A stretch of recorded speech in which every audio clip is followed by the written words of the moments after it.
সূরা ইয়াসিনের নাম শুনেছেন না আপনারা সবাই? মুখস্থ আছে না অনেকের? আমরা ছোটবেলা থেকে দেখতাম যে আমাদের দাদিরা, নানিরা, মায়েরা, খালারা ওনারা সূরা ইয়াসিন সকালবেলা পড়তেন, তাদের মুখস্থ ছিল সূরা ইয়াসিন। তো সূরা ইয়াসিন দুইটা পারায় একসাথে করে অবস্থিত, 22 এবং 23 পারা। এটা মাক্কি সূরা, ধারাক্রম অনুসারে এটা কোরআনের 36 নম্বর সূরা।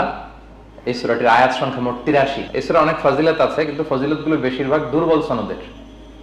একটা শুধু হাসান পর্যায়ের হাদিস পাওয়া যায়, বাকি সব দুর্বল। তো দুর্বল হলেও সমস্যা নাই, ফজিলতের ক্ষেত্রে দুর্বল হাদিস গ্রহণ করা যায়। কি কি আছে? এক হাদিসে সুনানে তিরমিজির বর্ণনায় রাসূল সাল্লাল্লাহু আলাইহি ওয়াসাল্লাম বলেছেন, ইন্না লিকুল্লি শাইআন কলবান ওয়া কলবুল কুরআনি ইয়াসিন। সব জিনিসের হৃদয় আছে, আর কোরআনের হৃদয়ের নাম হচ্ছে সূরা ইয়াসিন।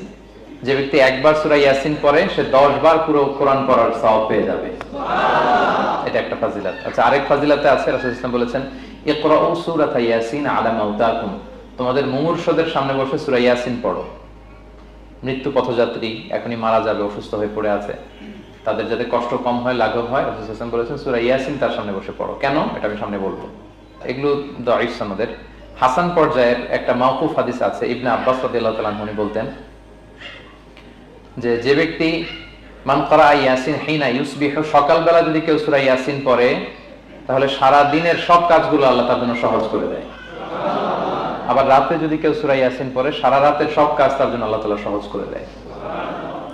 এবং ইবনু কাসির ওনার তাফসীর মিন তাজরিবাতিহি, মানে তার এক্সপেরিয়েন্স থেকে, কোনো হাদিস দলিল না, ওনার অভিজ্ঞতা থেকে বলেছেন যে আমি যখনই কোনো বিপদে পড়েছি সূরা ইয়াসিন তেলাওয়াত করার পর আল্লাহ তাআলা ওই কাজটা আমার জন্য সহজ করে দিয়েছেন।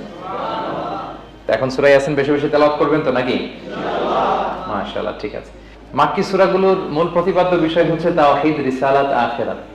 মাক্কি সূরাগুলো সাধারণত তাওহীদ, রিসালাত এবং আখিরাত নিয়ে কথা বলে। সূরা ইয়াসিনও তার ব্যতিক্রম নয়। এই সূরার মূল কথা তাওহীদ, রিসালাত এবং আখিরাত। বিশেষ করে পুনরুত্থান, পুনরুজ্জীবন, the concept of resurrection, life after death. মৃত্যুর পরে যে আবার আমরা জাগবো ঘুম থেকে, আবার জীবন হবে, আবার বিচার হবে, এটা বিশ্বাস হয় আপনাদের? হ্যাঁ, মক্কার লোকদের বিশ্বাস হতো না। তারা অবাক হয়ে শুনতো রাসূল সাল্লাল্লাহু আলাইহি ওয়াসাল্লামের কাছ থেকে যে বলে কি, আমরা মরে যাব, পচে যাব, গলে যাব, জীর্ণ শীর্ণ হয়ে যাব, আমাদের হাড্ডি খুঁজে পাওয়া যাবে না, অস্তিত্ব পাওয়া যাবে না, আবার আমরা নাকি জীবিত হব, আবার নাকি উঠবো, আবার বিচার, আবার কি কি বলে মুহাম্মদ। তারা মিলাতেই পারতো না এটা। এজন্য তাদের কাছে দ্য কনসেপ্ট অফ আখিরা, life after death, specially the concept of রেসারেকশনটাকে ক্লিয়ার করার জন্য আল্লাহ তাআলা এই সূরাটা নাযিল করেছেন। তাহলে এই সূরার সেন্ট্রাল থিম, মূল প্রতিপাদ্য বিষয় হচ্ছে পুনরুজ্জীবন বা পুনরুত্থান, মানে আবার যে আমরা পুনরায় উঠবো। বিশ্বাস হয় আপনাদের?